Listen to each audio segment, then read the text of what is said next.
Welcome to the Great Detectives of Old Time Radio, and welcome to November. This is your host, Adam Graham.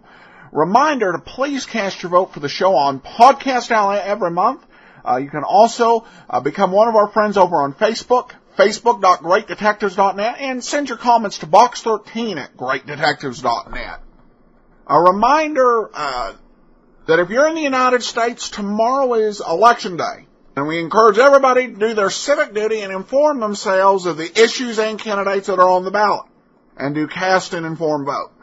Well, we start on a bit of a journey here to the Thin Man. This is going to be a bit of a longer segment because we've got a few things we've got to introduce before we get into our great show for today. Well, first is The Thin Man. The Thin Man was a novel written by Dashiell Hammett in 1934.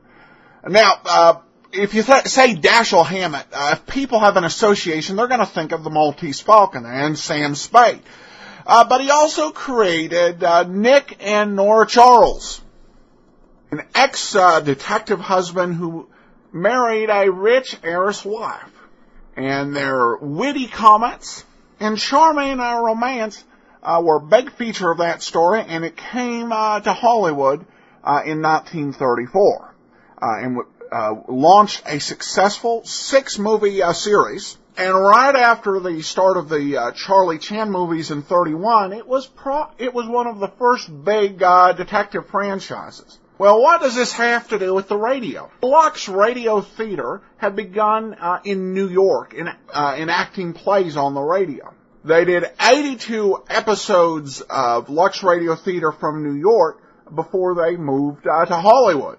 And by the way, all but one of those 82 New York episodes are lost, but a move to Hollywood allowed them to be able to make radio shows out of movies. And we've already heard Screen Guild Theater and Screen Directors Playhouse last week.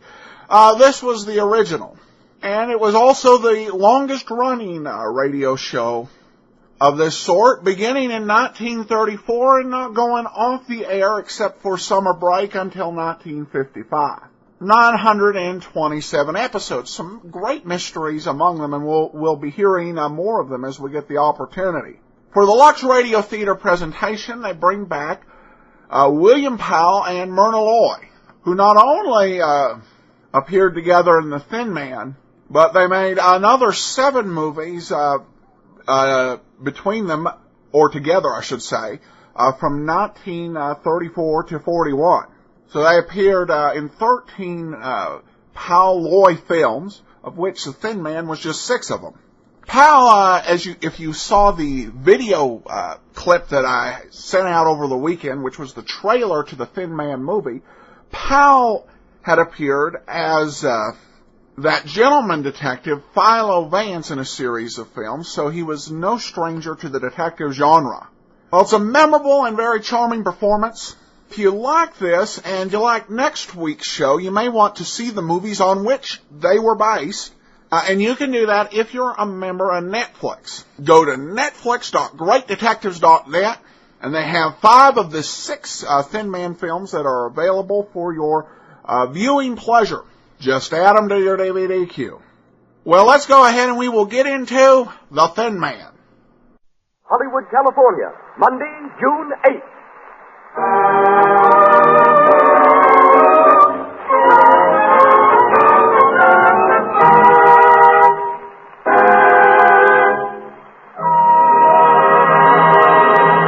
The Lux Radio Theater, presented from its new home on Hollywood Boulevard, Hollywood, California.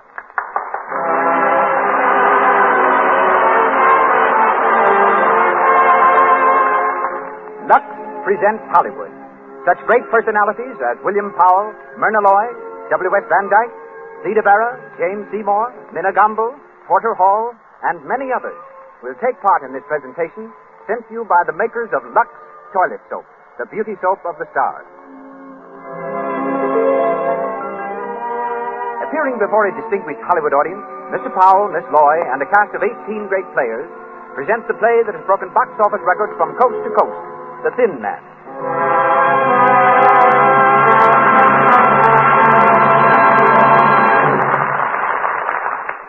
And as producer tonight, we present the director who did The Thin Man on the screen, together with such triumphs as Naughty Marietta, Trader Horn, Rose Marie, I Live My Life, and countless other smash hit pictures. Mr. W.S. Van Dyke. Mr. Van Dyke.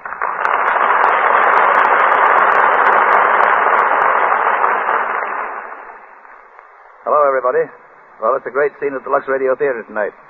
In our audience, we have Betty Davis, Jimmy and Lucille Gleason, Bob Armstrong, Ole Olson of Olson and Johnson, Stu Irwin, Jimmy Starr, Daniel Scomulus, Evelyn Venable, Mr. and Mrs. Leon Schlesinger. Maybe it would interest you a little inside information on the show we are doing tonight, The Thin Man, and about William Powell and Myrna Loy, who are going to do it for you. As you know, The Thin Man was a best-selling novel by Dashiell Hammett.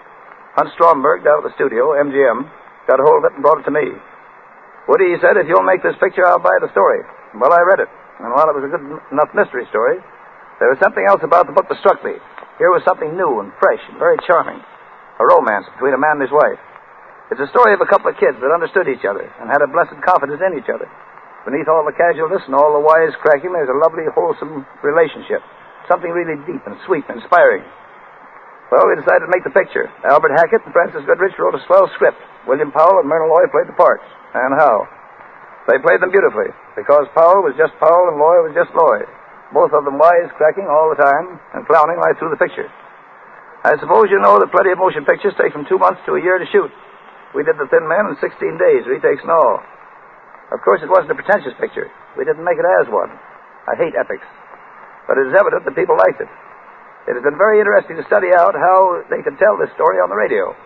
Bill and Myrna have had a lot of fun getting it ready for you, just as they did making the picture. And from the original story, from the original motion picture cast, we have, and are fortunate in having, Minna Gomdo, Porter Hall, William Henry, and Thomas Jackson here tonight. So here we go, with William Powell and Nick Charles, and Myrna Loy as Nora in The Thin Man. Here they come, Bill Powell and Myrna Loy.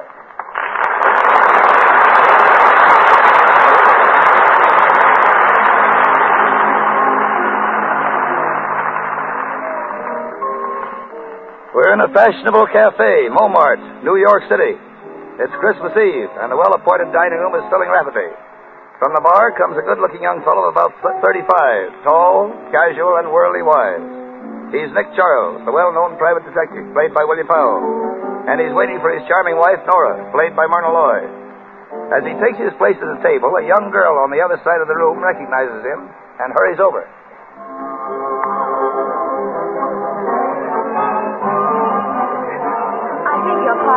Aren't you Mr. Nick Charles, the detective? Yes, I'm Nick Charles. I thought I recognized you. My name is Dorothy Winans. Oh, yes? How do you do? Do you mind if I sit down for a moment? But I'm expecting my wife in a few minutes. You don't mind explaining your presence to her? Oh, of course. That's my fiancé over there at the other table. Oh, well, that makes everything all right, doesn't it? Sit down. Thank you. Your name is, Dorothy Winans. I'm Clyde Winans' daughter. Clyde Winans. Oh, yes, of course. Your father was having some trouble about one of his inventions a few years ago.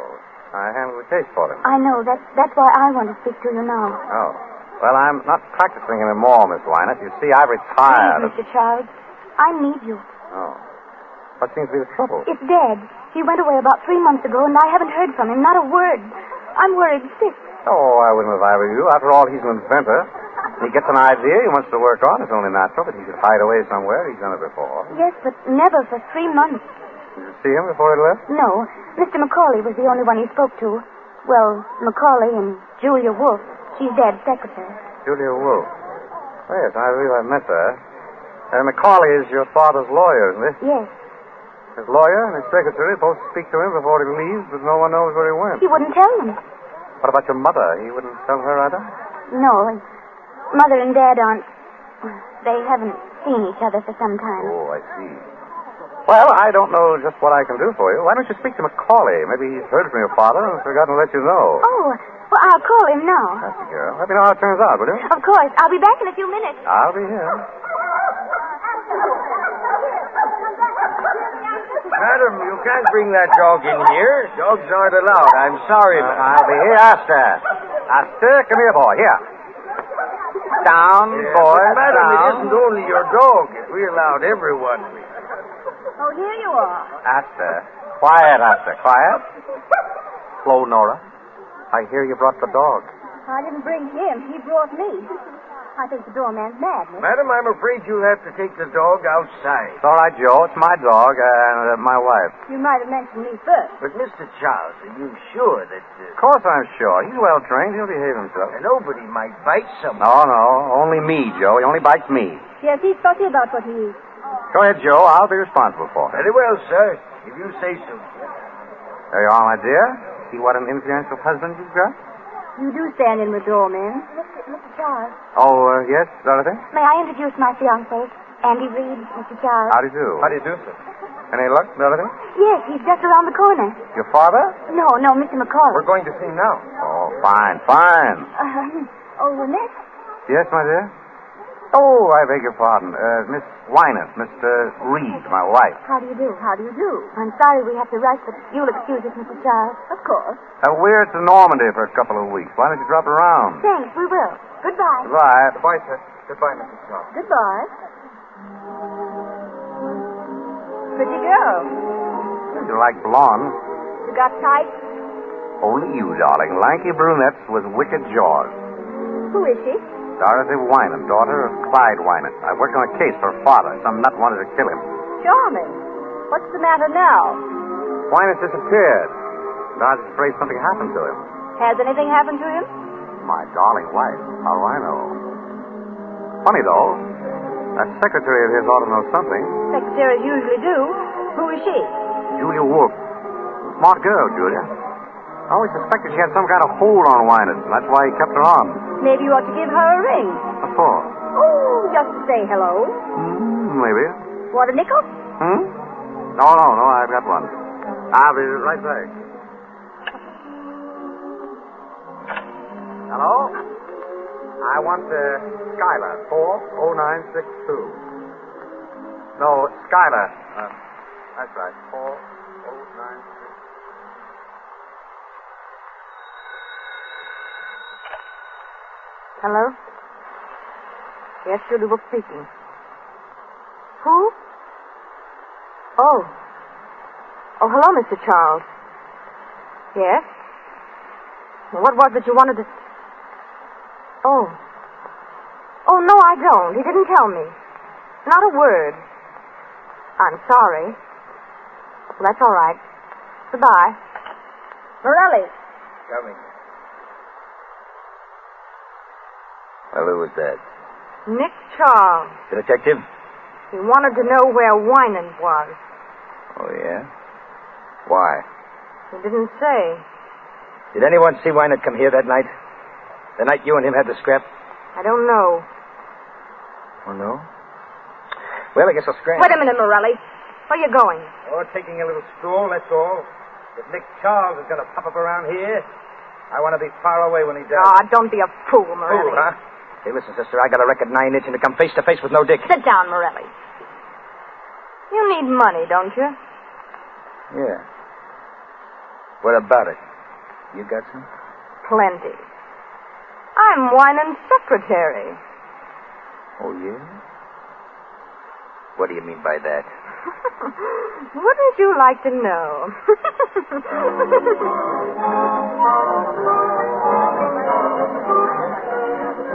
Your friends here serve good dinners, Nick.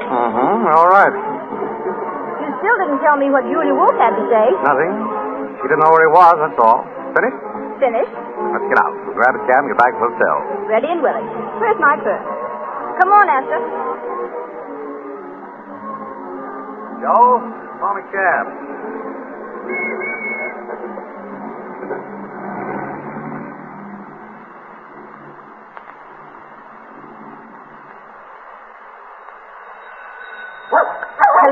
Hello? Esther, be quiet. Stop it. Hello? Yes? Who is it? Oh, he is. I see. Thank you. Oh, Nick. Yeah? It's Mr. McCauley. He's on his way up. Call him. What would he want? Isn't he Wynant's lawyer? Yeah? Maybe he's got some news. Well, he ought... Say, you're worrying an awful lot about this business. Forget it. I'll open it. I beg your pardon. I'm Mrs. Charles. Come in, Mr. McCauley. Hello, Macaulay. Well, hello, Charles. Well, how are you? Fine. Sit down. Thanks. Dorothy told me you were here. I took the liberty of coming to see you. Of course. Charles, what's Mimi up to? Mimi?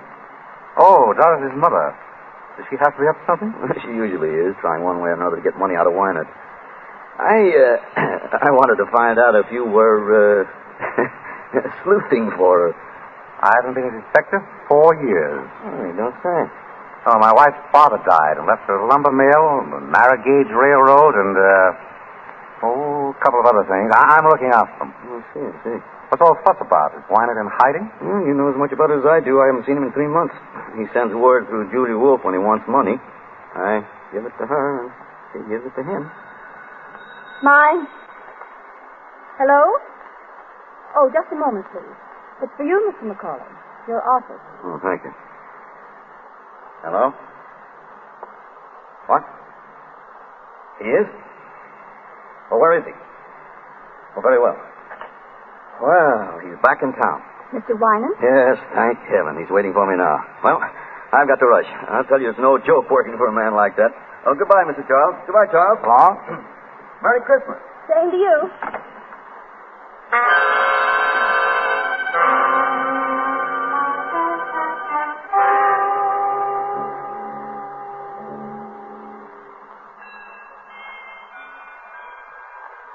$11:30. Almost Christmas, darling. If that's a hint, you can drop it. You get your present at breakfast, not a minute before. See? You know, Nick, I've been thinking. It's funny the way Wynant popped up all of a sudden. Yes. Wasn't it? You think there's anything behind it? Why should there be? Well, I don't know. It just strikes me as being funny, that's all. You're nearer than I am, darling. Hello? Speaking. Oh, hello, Dorothy. What? What? When? Oh, I see. Well, yes, of course I'll be here. What is it, darling? Darling, what is it? Julia Wolfe has just been murdered.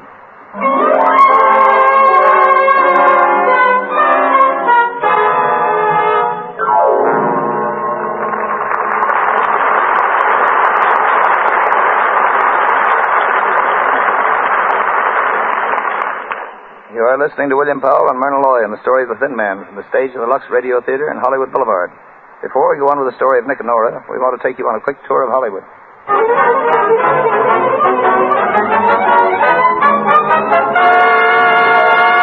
Lobby of the Hotel Roosevelt, where stars and newcomers gather. A young actress just breaking into pictures is telling her friend of her success. Well, there's one thing.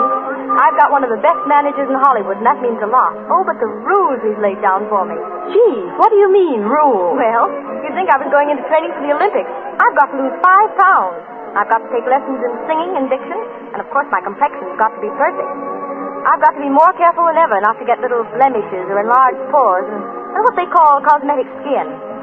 Thank goodness I know enough to use Lux toilet soap regularly, the way everybody around here does.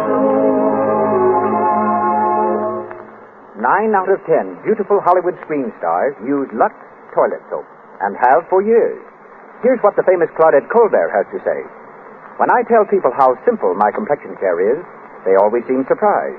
I use cosmetics, of course, but I always use Lux toilet soap to guard against cosmetic skin. It's easy to keep skin lovely, my way. And now on with the show of The Thin Man.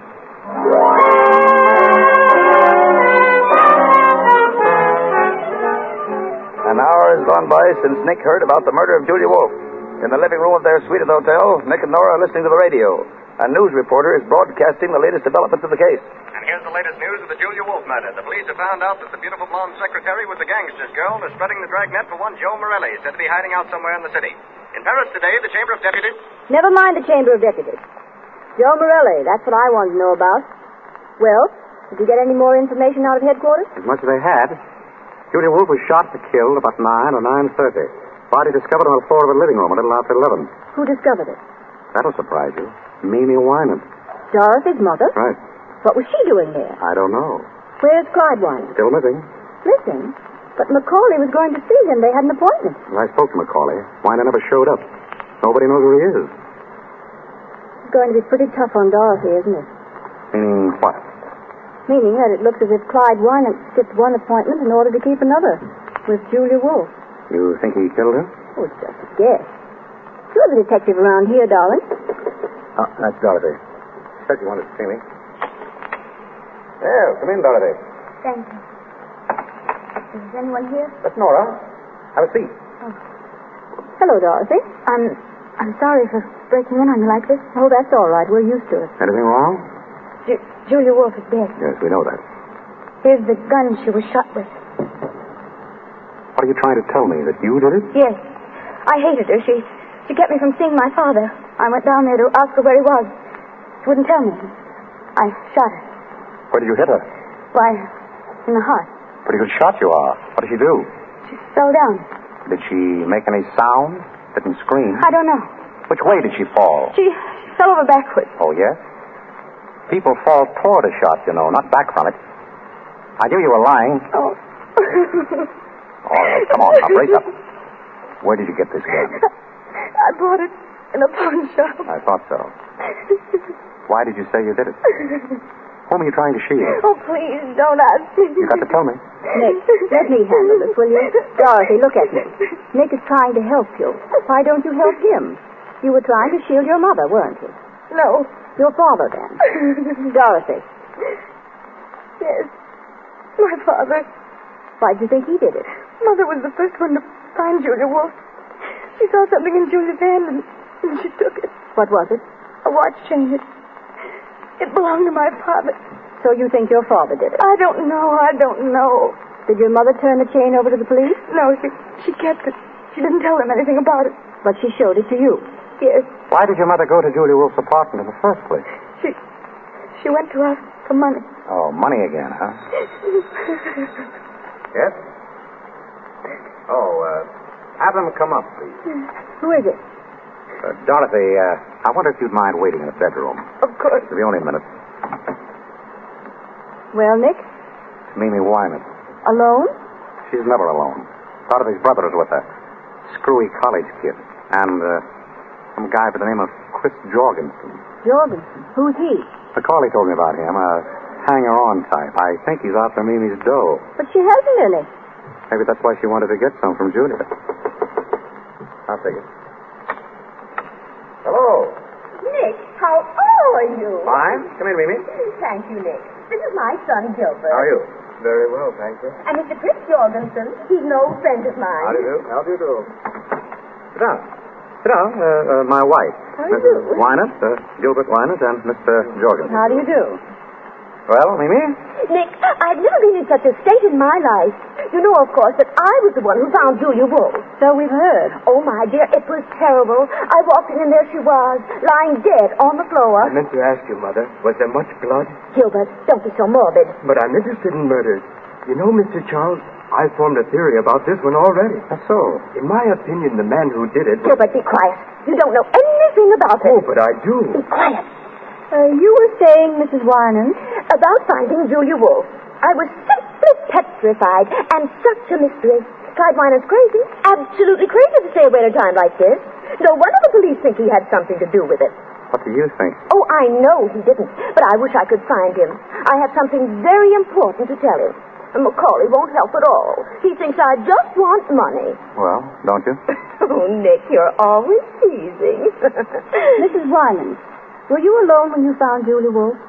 Why, of course I was. Wasn't Mr. Jorgensen with you? Certainly not. I don't know anything about it. The first word I had that Julia Wolfe was dead was when Mrs. Wyman called me at my club. Oh, she called you? Yes. Why? I beg your pardon. Oh, let's not even talk about it. The thing to do is to find Clyde. And that's what I've come to you for, Nick. You will help me find him, won't you? I'm afraid I can't, Mimi. Oh, Nick, please. Now, Mimi, there are 1,000 detectives in New York. Hire one of them. But Clyde knows you. All you have to do is to get in touch with him and tell him that Mimi says everything is all right, but that I've got to see him. I tell you again, I don't want any part of it. Is that final? Final? Well, if that's the way you feel. You turn up. You just help all you can. Give the police every possible assistance. What do you mean by that? Oh, nothing in particular. Oh. Well, we'll say good night. Good night. I'm sorry I can't help you, Mimi.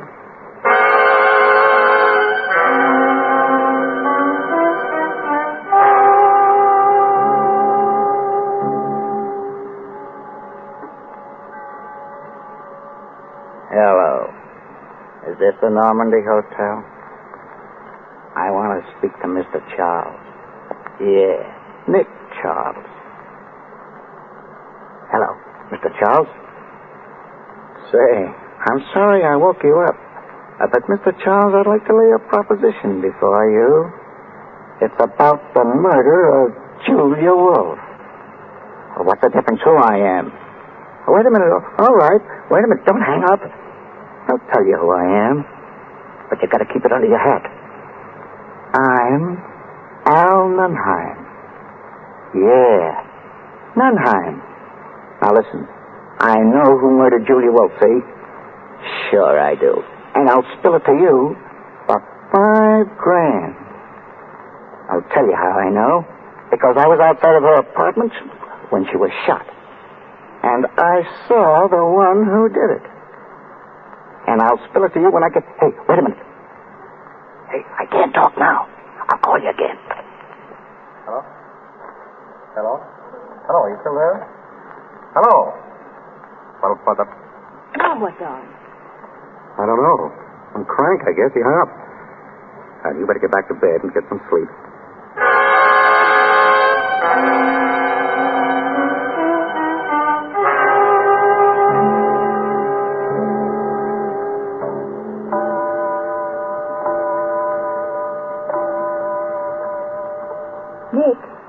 Nick, are you asleep?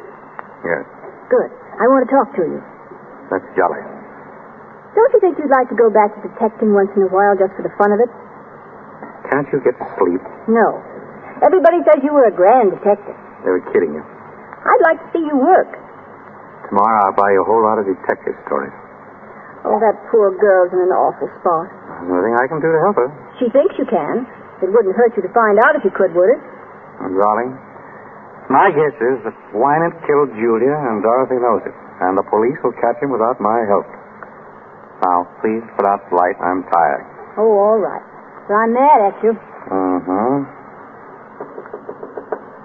Nick. Did you hear a knock? Mm-hmm.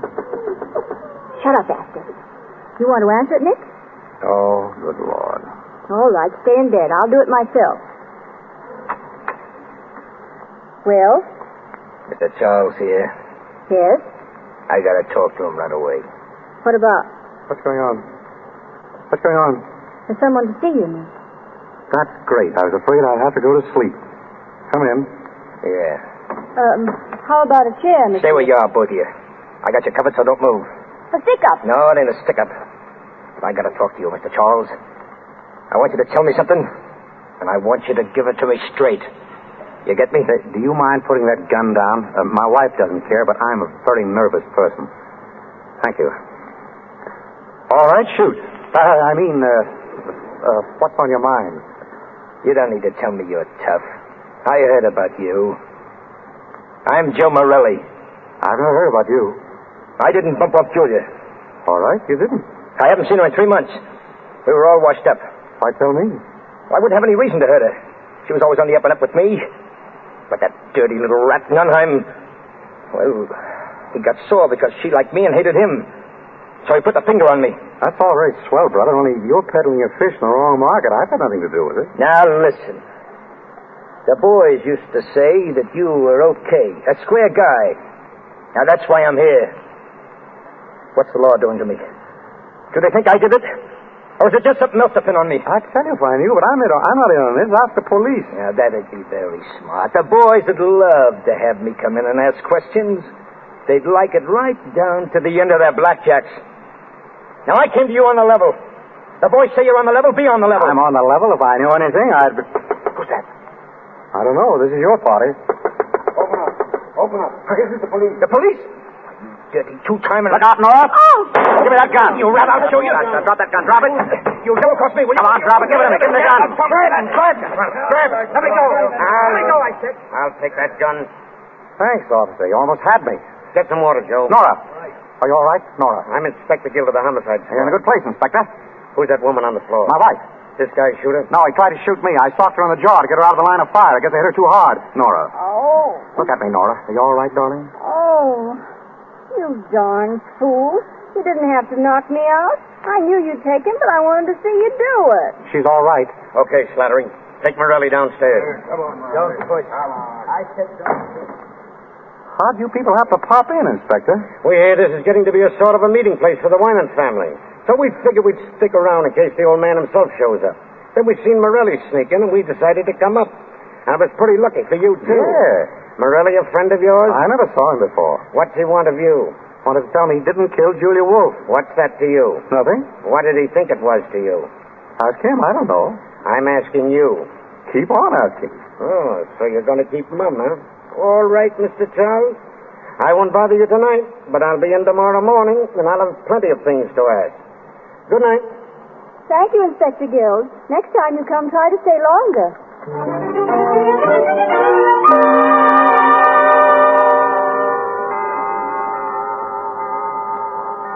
Nick, wake up. It's Christmas. Oh, yeah? Look, here's a telegram for you. It just came. Open it, will you? Probably a touch from somebody. Well? Nick. What is it? It's from Clyde Winans. Listen. Will you take charge of investigation on Julia Wolf murder? Communicate with Herbert McCauley. Clyde Winans. Where's it from? Philadelphia. Then he didn't do it, did he, Nick? I don't know. Communicate with McCauley, huh? All right, we'll ask him up here this morning.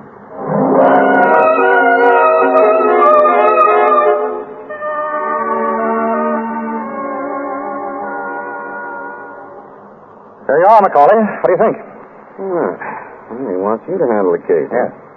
Oh. Well, what are the chances of you doing it? Slim. Oh, please, Nick. Quiet, dear. I wish you would, Mr. Charles. Would it help any if I could persuade him to meet you? You might. I had word from Wynant myself last night.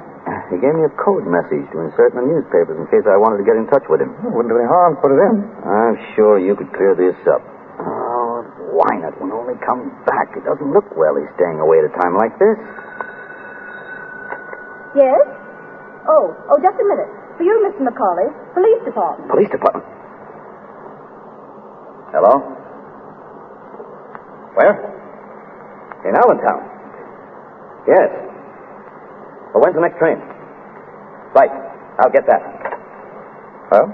Wynant's tried to commit suicide. They want him to go down and identify him. Well, I guess this changes the whole story, doesn't it? That looks like an admission of guilt. I had such hopes. I thought if you got on this case... Well, it's no use thinking about it now. Well, I'm sorry to have wasted so much of your time. You'll excuse me, won't you? Of course. Goodbye.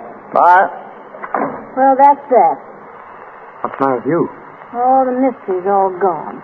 And I wanted you to find out who did it. Maybe I will. But Winans. I don't believe he did it. Why don't you? No reason. That's fine. But I'm going to find out. Come on, Dr. Watson. We're going places. I want to speak to Inspector Gill.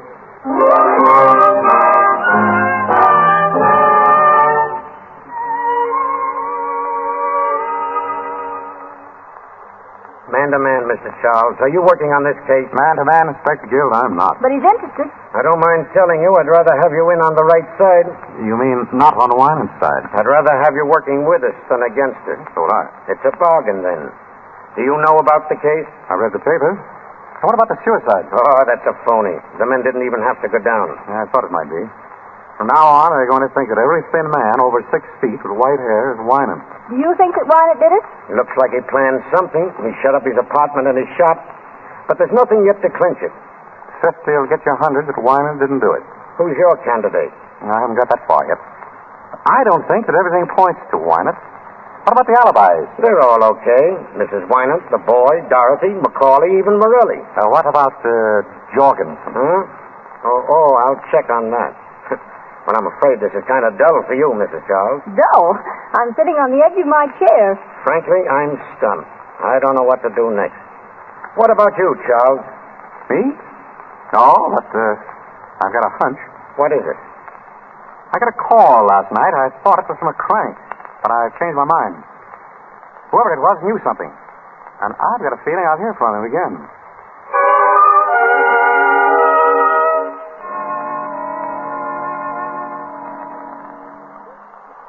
What time is it?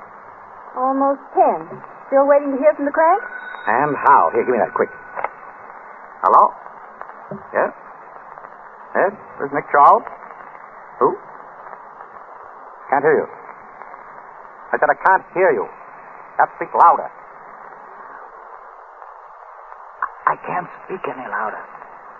Say, this is Al Nunheim again. You know, I called you last night. Hey, listen. Are you still interested in that proposition?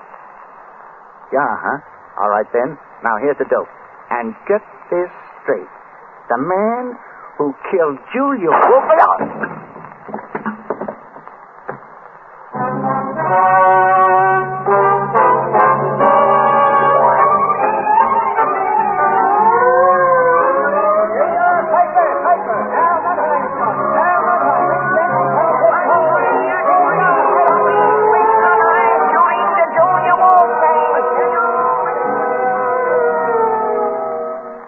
What's this, Gil? You think Wynant killed Julia Wolf and Nunheim? Right. Why? 2 reasons. First off, Mimi Wynant came across with a watch chain. She plucked off Julia's body. Oh, she did, huh? It belonged to Clyde Wynant. Yeah. What's the second reason? A pip. The bullet that killed Nunheim came from the same gun. That's all right, Inspector. All right, it's perfect. Clyde Wynant is guilty of both those murders. Maybe. What? 50 will still get you 100. I say Wynant's innocent. You can say what you want, but I'm spreading a dragnet for that guy over every town in these United States. And I'll get him, too.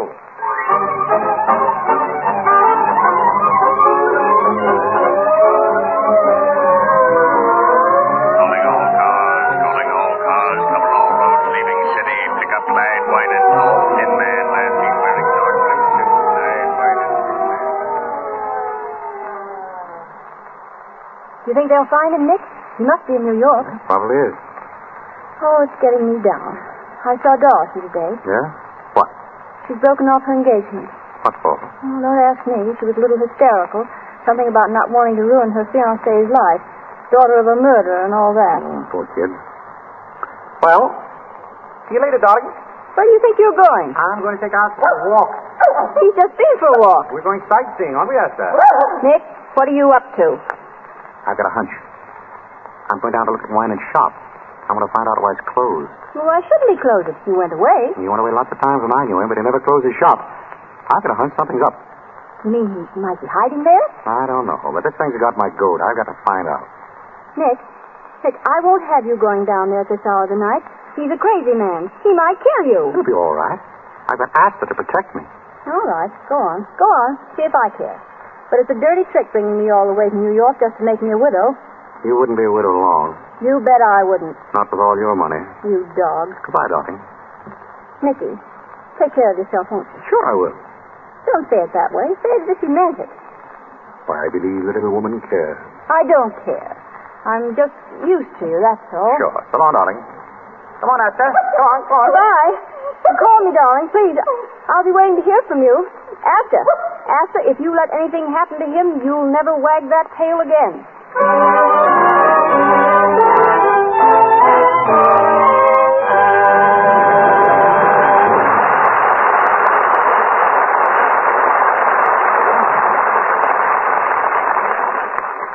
You're listening to the Lux Radio Theater's production of The Thin Man, starring William Powell and Myrna Loy, with the music under the direction of Louis Silvers. This is W.S. Van Dyke speaking.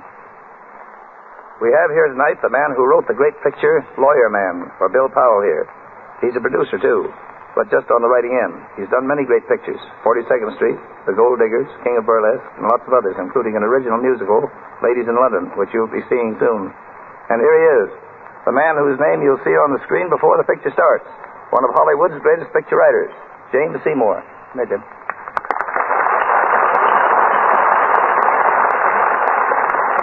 Thanks, Woody. I've been a movie writer for 10 years. That's the first kind word anybody has said to me. Listen, Jim, the average person thinks a movie writer is a fellow that sits by himself at a typewriter, hammers out a lot of dialogue, and hands it in. Would you like to correct that impression? I certainly would. Nobody works alone and by himself to make a picture. It's a matter of constant cooperation between producer, director, technician, actors, and the writers. Some of the best story ideas come out of the conferences. Jim, how many writers would you say there are on an average picture? Plenty. Believe it or not, I've seen pictures where there were more writers than actors. If all the people who contributed to the story got screen credit, it would look like a page from the telephone directory. You've written on both the stage and screen, Jim. Tell the folks how they're different. Well, pictures have less talk, but they tell more in less time. Like concentrated foods, all the good and none of the waste. In the theater, everything must be brought to the audience. On the screen, you take your audience wherever the camera can go. And here's another important point that comes right back to your Lux Radio Theater.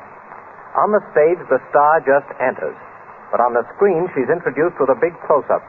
A picture of the star's face many times larger than life-size. Every time a movie star's complexion is mentioned in this Lux Radio Theater, I think of those close-ups. Those stars just have to be beautiful. And they found that Lux toilet soap helps them look their best. Producers know it, too. And that's why it's the official soap in all the great studios in Hollywood. Right, Woody? Right on the nose, Jim. Thanks for coming over. Thanks for asking me. Good night. Good night, Jim.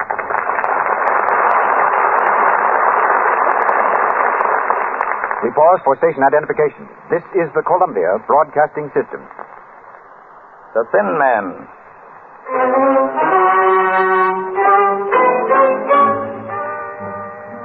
Nick is on his way to Clyde Winans' deserted laboratory in a dark and desolate section of the city. His cab veers sharply around the corner and pulls up in front of a gloomy, old, rickety building. Hey, mister, are you sure this is the place you wanted? Looks like it. Come on, Asta, jump. How much owe you? $1.20. Or do you want me to wait? No, never mind. Oh, that's good. You know, this ain't no neighborhood to be in at 2 o'clock in the morning. I want to get out of here. There you are. Thanks. So long. Come on, Asta. Come on, what's up with you?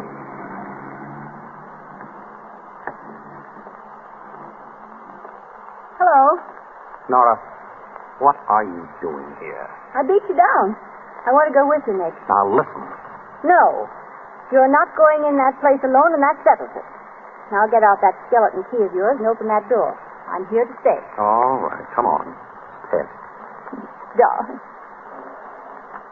Nice neighborhood Winans picked out for his laboratory. I can almost hear the chains rattling. Do you believe in ghosts, Nicky? There we are. Come in. Quiet. Nick, it's dark in here. I've got a flashlight. We'd like to close the door. Asta, shut up. Go on, Nora. Which way? Straight ahead. Till we get the layout of the place. Looks awfully big to me. You can't even see into the corners. And don't let the shadows frighten you. Who's frightened? Hold it. What's that? This looks like Winans' work table. More like a slab in a morgue. Look, Nick. There's a cement floor all around. Yeah, there's probably a lot of weight goes on that table. Come on. Where to now? There's an old desk over there on the wall. I want to take a look at it. What do you expect to find? Darling, if I knew what I'd find, I wouldn't be... Nick. What's that, Nick? There's a loose board, I guess. It sounds like somebody was walking over that way. Oh, just your imagination. There's no one in here but us. No. What about Wyman? This is his workshop. Why couldn't he be hiding out here? What's that? Asta. Asta, come here. He's scratching on the cement around the work table. Asta. Stop it. Stop it. Did you hear what I said, Asta? Nick, look at him. He's after something. I've seen him scratch the ground like that when he was looking for... Asta. Asta. Nora, look. Look at this. New cement. Listen. Nick. It's hollow. I wonder if I could find something to dig it up. There's an iron bar on the table. I just saw it. Here it is. Ah, good. Now, if I just knock a hole in that cement, we'll find out what's under there. Hey, Nick, I'm scared. Asta, quiet. Get the key away, Nora. Asta, come here. Once more. Look. There she goes. I'm through the cement. Nick. Asta, get away from there. Get away. Nick, what is it? What's he after? We must get Inspector Gill here. What's under there? A body. Must have been there for weeks. Oh, Nick.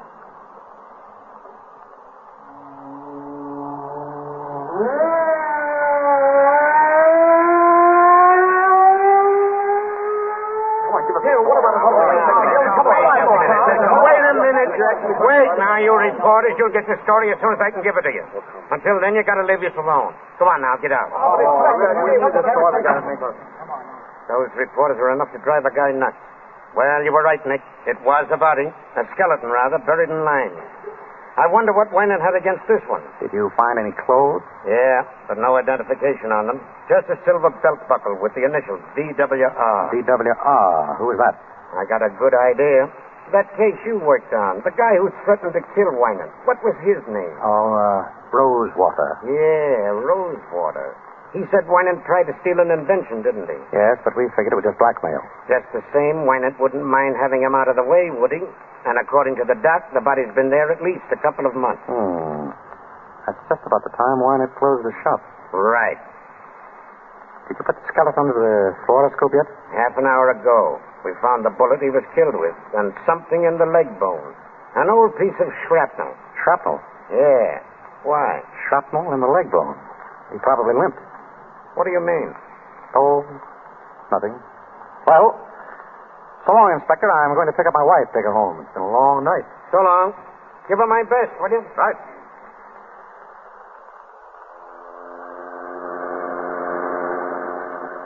Where are we going, Nick? Back to the hotel, my sweet. Pack our bags and take a nice trip somewhere. A trip? Oh, no. My soul, woman, I gave you 3 murders and you aren't satisfied. I want you to stay and find Wynant. I did find him. What do you mean? He was down in the shop. Nick. It was his body that was buried there.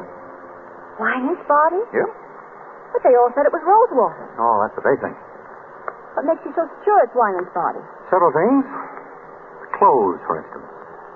They were carefully preserved. And the body was just as carefully destroyed. The person that killed him counted on one thing, that all skeletons look alike. Well, don't they? Sure. But I remember that Wynant had some shrapnel in his shin. They found it under the fluoroscope. How long has he been dead? A couple of months, anyway. Then he couldn't have committed those other murders. Smart girl. Wynant dead. Does Dorothy know? No, nobody but you. I didn't even tell Gil. Why not? I want to lie low till I get the whole dope. I don't want to go off half-cocked. What are you going to do? I'm going to get the real murderer. I've got an idea. Want to see me take him? Yes. You got a nice evening dress? Oh, I've got a Lulu. What? I'm going to give a party, a dinner party. Everything from Russian caviar to camembert cheese, an orchestra behind the palms, subdued lighting. What is this? And I'm going to invite all of the suspects. The suspects? They won't come. Oh, they'll come. I'll have Gil issue the invitations. Nick, who's going to be there? Everybody. You, me, Dorothy, Eric's fiancé, His name's Andy. Right. Macaulay, Mimi, Gilbert, Jorgensen, and Morelli. Oh, darling, what a lovely party.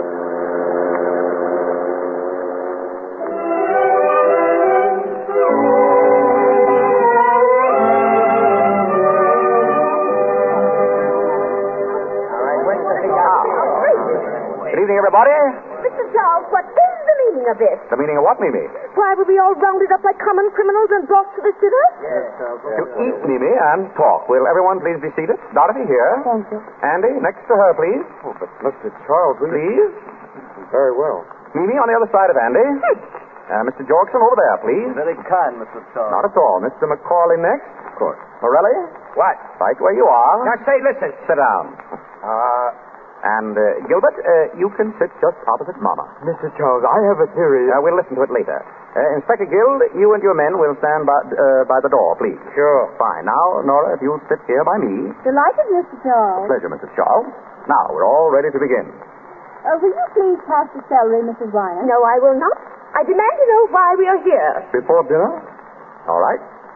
I've got some important news. I've seen Wynant. You, Papa? Certainly, I mean it. That's nothing. I saw him myself. Yes, Mimi? When? Last night. He came to see me in my apartment. Oh, did he? What did he say? He didn't say very much. He wanted to know how I was and how the children were. I'm afraid you're lying, Mimi. You see, I really did see Wynant last night. Are you kidding? No.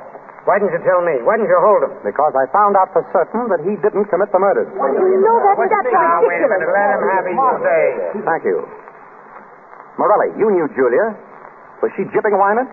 Taking dough on the sly? Well, she don't say she is, but I figure she is, yeah. Thank you. Now I'll tell you why I know Wynant didn't commit those murders. To 3 months ago, Wynant found out that Julia was cheating him and was splitting with some man. He went to find the man, and he did. That man was desperate. He knew that he was caught dead to rights. And at prison, staring him in the face, he took the only way out. He killed Wynant. Oh. Terrible to tell you this way, Dorothy, but your father's dead. Dead. He's been dead for 3 months. Dead. Oh. Oh, darling, don't cry, please. Oh, I know it's terrible, but isn't it really better this way? Oh, Andy. Andy. You'd better take her home, Andy. Yes, of course. Come on, darling. Let them out, Inspector. Oh, open up. Oh, don't cry, darling, please. It'll be all right now. Oh, This is absurd. How can Clyde be dead? You said yourself you saw him last night. So I did. I saw him lying buried in his shop. You mean that body? Was Wynant. Perfectly absurd. And the murderer is right here in this room tonight. He's sitting at this table. Huh? Who is it? I don't know. But I thought if we all had a little get-together, we might be able to find out. I'll tell you as much as I know. This murderer is a very clever man. He planned the whole thing beautifully. After he killed Wynant, he wired Macaulay, using Wynant's name, and told him to shut up the shop. Then he took Wynant's body and buried it in the shop with another man's clothes to throw us off the track. He even put a belt buckle with an R on it, hoping that we'd think it was Rosewater, an old enemy of Wynant's who dropped out of sight years ago. Morelli. Yes? Would you mind holding your knife the other way? You're worrying Gilbert. Oh, all right. Nick, if that knife is missing, I'll look for it in your bag. I'll help you look. Well, after our hero had killed Wynant, he got a brilliant idea. He realized that he and Julia could still collect money. Wynant was supposed to be on a trip. No one knew where. So our dinner guests wrote letters to Macaulay, signing Wynant's name, so that Macaulay would continue to send the money to Julia. He even telephoned Macaulay. Do you remember Macaulay? The first day that you came to see me. He telephoned that he was in town. Well, it must have been Wynant. I should have known if it weren't his voice. Oh, he was clever about that. He called when you were out. Now, that same afternoon, Julia telephoned him. She said that you were coming, Mimi, to ask about Wynant. He got terrified. He was afraid that Julia would break down and tell. So he went to Julia and killed her. And left Wynant's watch chain in her hand. Mimi, what did you tell me about that morning? If I ever get... I don't know. The guy that did that to Julia, It makes sense. I hope you're well. Quiet, please. His plan was still working beautifully. The only hitch was a man named Nunheim who had found out something. So our hero bumped him off, too. But our hero overlooked just one item. The telegrams, wires, and telephones were all very well, but no one had seen Wynant. So the murderer picked on poor Mimi here to strengthen his case. Mimi is the only one at this table who can tell us who the real murderer is. Mimi? Who was it told you to say you'd seen Wynant? Nobody told me. I did see him. What did he pay you, Mimi, to stick to that story? It isn't a story. It's true. I did see Wynant. He's not dead. You're lying, Mimi. But then you'd do anything for money. You're getting a good price for saying you saw Wynant. I'm not going to stay here and be insulted. Sit down. You're getting a good price, Mimi. But don't forget this. 2 other people were in with him on this deal. Julia and Nunheim. When he thought they might spill something, he bumped them off. You ought to know darn well that he's not going to take any chances on you. What do you want to do, be next on his list? No, no. Then who is he? Who paid you that money? Macaulay. Macaulay, you dirty little... I think that'll hold him. Oh, boy, what a wallop. Hey, nice work, Mr. Charles. There's your man, Inspector. Mr. Macaulay. I can't believe it. What do you want me to do, wrap him up in cellophane? Pick him up and get him out of here. Come on, boys. Grab him. Let me get a hand of him. Yes, you took him. I knew you would. Yeah, another case like this, and I'll have been a prize fighter. Oh, Nicky, you're grand. You're glorious. I'll bet you say that to all the boys.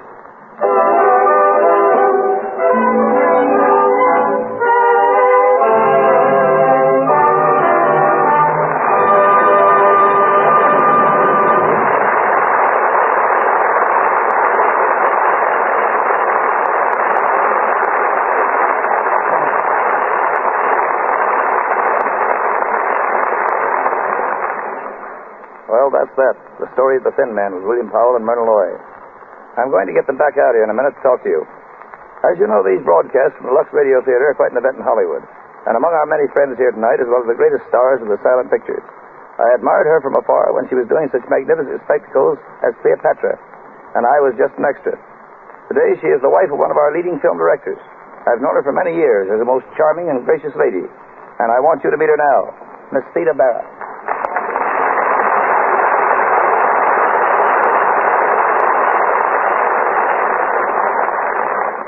Thank you, Woody. Our Hollywood entertainment has certainly developed amazingly since I was making pictures. Yes, everything's different now. As you and I know, before pictures grew up and started to talk, we had to translate all emotion into pantomime. Oh, you may think you have trouble today, but do you remember the difficulties we had working with a split screen? We had to express jealousy, hate, love, or devotion, all in pantomime, and at the same time keep pace as the director guided us with a 1, 2, 3, 4, just as a metronome guides a pianist. Pantomime has always been one of the greatest of arts.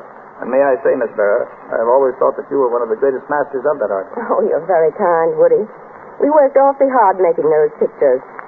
For instance, in making Cleopatra, we had no research department at the studio. I worked myself for months with the curator of Egyptology at the Metropolitan Museum in New York. It was great fun, though. I understand, Miss Barra, you're going to make some radio appearances. Yes, I am. And I'm also going to do some motion picture work. No, that's good news.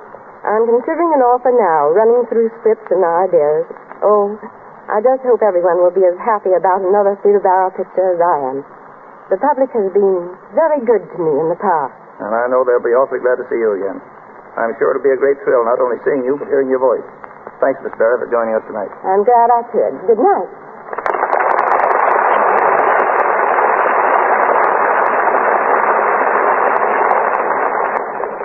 Hearing Theda Barra talk of her plans brings to my mind some other plans I've heard discussed in Hollywood this week. Picture people are talking about Charlie Chaplin's recent statement that he will start work on a new picture very shortly. Miss Paulette Goddard will be starred.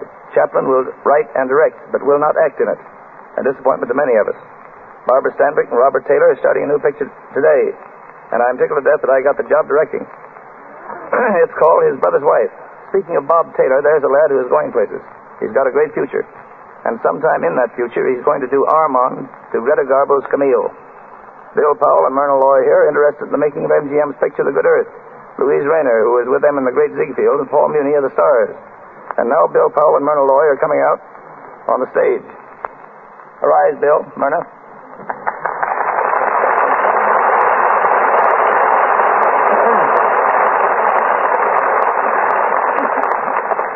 Kids, you did a great show. You're really marvelous. What, no retakes? No property man. Yeah, Bill. I'll bet you're glad my property man isn't here. Remember how he used to swat you with a broomstick when you weren't hurrying on the set fast enough? Yes, that Harry Alvarez is a great fellow. He's the most independent cut in the whole picture business. Listen, Bill, that fellow was with me in the Arctic when we made Eskimo. He was with me in African jungle when we made Trader Horn. And after a man has handled crocodiles, sharks, pythons, and polar bears, you can't expect him to be afraid of a mere actor. Yeah, there's only one thing I can never understand about that picture, Eskimo, Woody. How did they tell you from the polar bears? He wore rubbers. I wore a hat. It must be pretty tough, Woody, when you have to prowl through swamps, jungles, tropics, and the Arctic. I suppose when you call up and say you're going on location, your wife says, oh, yes, location. Do you want the snowshoes or the snakebite medicine? Unfortunately, she doesn't say that. When I say I'm going on location, she just says, you are not. Incidentally, I thought all about that traveling, I thought all about it when the Lux Soap people asked me to do this broadcast. Isn't it funny? In the Arctic, soap is something they like to eat. In the tropics, they use soap for money. And here in Hollywood, soap is something that keeps the stars beautiful. Now, I can see that it keeps Myrna beautiful, Woody, but when are you going to start using that? Nice talk, nice talk. What I do use is that. And that's no kidding. Anyway, thanks for coming up, kid. Goodbye, Woody. Goodbye. Bye-bye.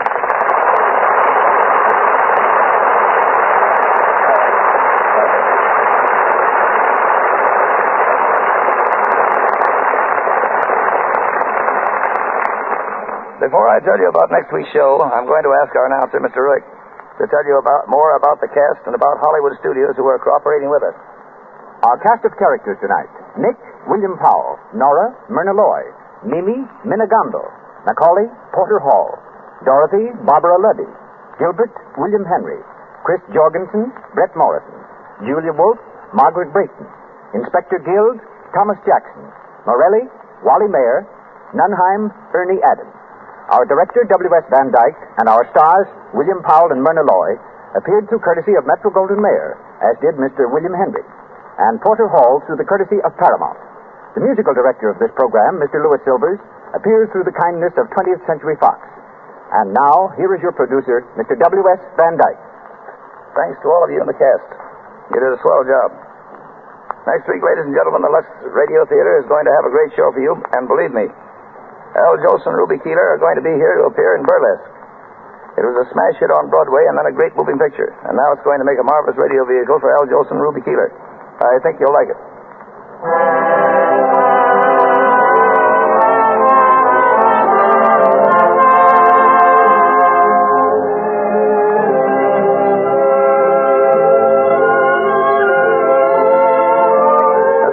B. DeMille will return to the Lux Radio Theater in time to produce Burlesque. And you know he'll give you a great show. I've enjoyed being with you all, and good night.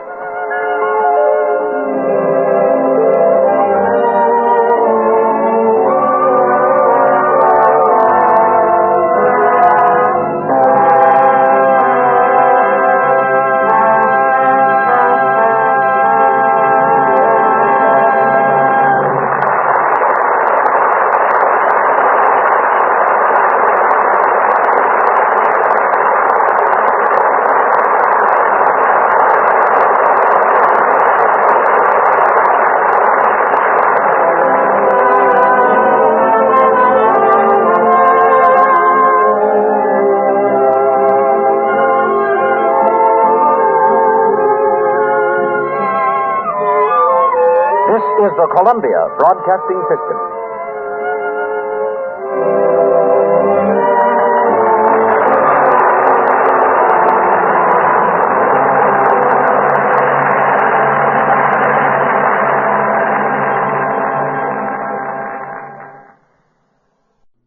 Welcome back. Love the Lux Radio Theater. There's so many extra bits. Commercials are definitely period and give some perspective on Hollywood, but Lux always does a little bit extra, or usually does, with that guest interview with the lady who had been in the silent films. So it's kind of a slice of life there. Powell and Lloyd, just very charming, well done mystery story. It's one of the, coming from 1936, it's one of the earliest shows that we will be doing here on Great Detectives. So well done. But we will actually be back with another episode of the Lux Radio Theater because of the popularity of the sequels. They went ahead and they did another Thin Man movie for the Lux Theater, one of the rare instances in which they would do a sequel. By the way, because of the series being named The Thin Man and the subsequent movies, it's a somewhat common misconception that Nick Charles was the Thin Man. Really, he wasn't. The Thin Man was the missing inventor. But it just stuck for the continuity of the movie titles. Got one comment here, and then we will be done. Roy says, love the podcasts. Keep them up. Have all from iTunes as you post them. Well, I hope you enjoyed this, and I hope you enjoy this hour special. We'll be back next week with another episode of the Lux Radio Theater featuring another Thin Man movie, and then we'll be getting into the Thin Man series. Join us tomorrow for Father Brown. From Boise, Idaho, this is your host, Adam Graham, signing off.